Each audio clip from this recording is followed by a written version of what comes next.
Welcome to the Deep Dive.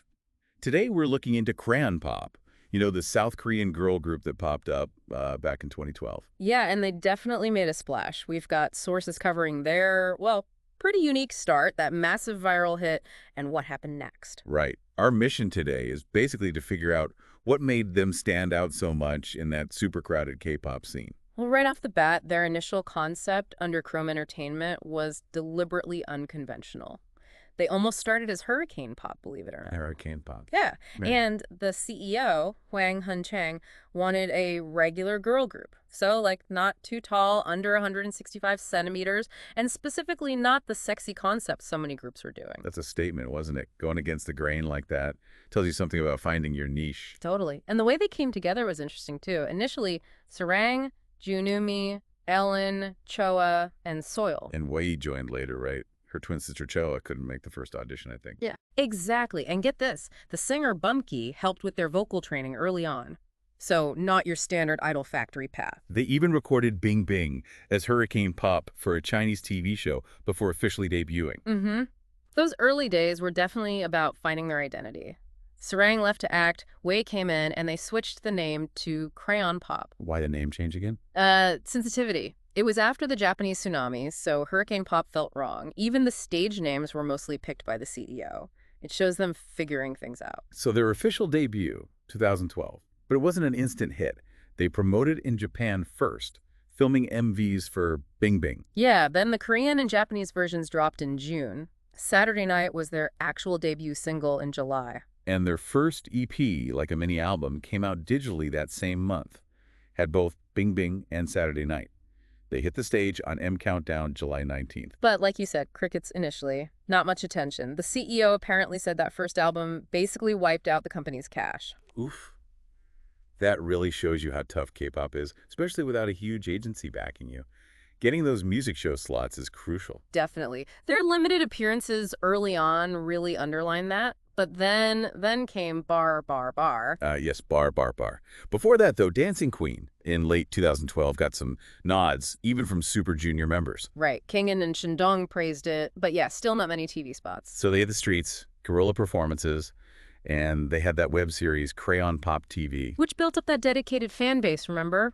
The Pop Jay-Z, the older male fans. And wearing tracksuits. That was a key thing, wasn't it? So different. Totally set the stage for Bar Bar Bar in June 2013. The tracksuits, the helmets, that straight 5-engine dance. It's just genius. And that music video was made for, like, nothing, right? Something crazy low, like 380,000 won. But it was original, and it just went viral. Topped the Billboard K-pop Hot 100, got parodied on SNL Korea. It blew up. They got their first music show win, too, on Music Bank. It completely turned things around. Really makes you question if you need those massive budgets or if, a unique, catchy idea can just cut through. So what happened after that huge peak? Well, they did the usual Japan debut and promotions, but then, kind of unexpectedly, they opened for Lady Gaga's Art Crave tour in North America. Wow, Lady Gaga.